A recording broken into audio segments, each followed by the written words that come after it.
This vast frontier is one of the few in the Middle East not drawn by colonial powers and hasn't changed since 1639.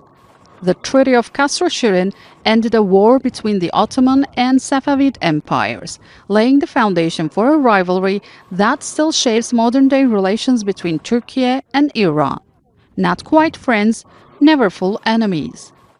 From 1923 to 1979, ties remained cautious but steady, shaped by modern Turkey's founder Mustafa Kemal Atatürk and the Shah of Iran, who shared a vision of secular reform and resistance to foreign influence. What one side lacks, the other gives. Turkey imports gas from Iran, while Iran, under sanctions, struggles to produce electricity, which Turkey exports. This interdependence pushes them from strategic cooperation and manage tensions pragmatically. The relations were challenged after Iran's 1979 Islamic Revolution. Turkey's secular state viewed the new government in Tehran as a threat, fearing an export of ideology.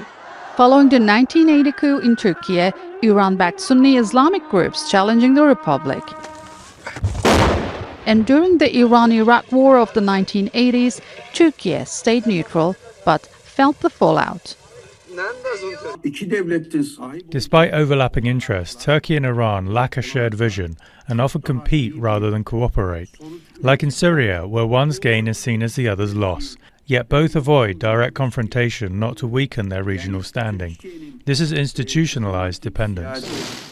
Despite tensions in Syria, Turkey and Iran co-managed the Astana peace process until Ankara expanded its role last year, prompting Iran's supreme leader to accuse Turkey of occupation.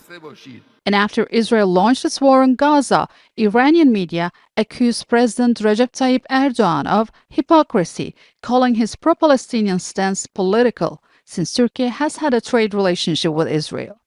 Still, economic ties keep the dialogue open, with 25 million ethnic Turks in Iran and more than 3 million Iranian tourists visiting Turkey last year.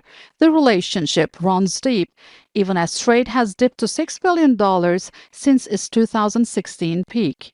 And today, after Israel's deliberate strikes on Iran, Turkey walks a careful line, publicly defending Iran's rights, pushing for de-escalation, while preparing militarily and diplomatically.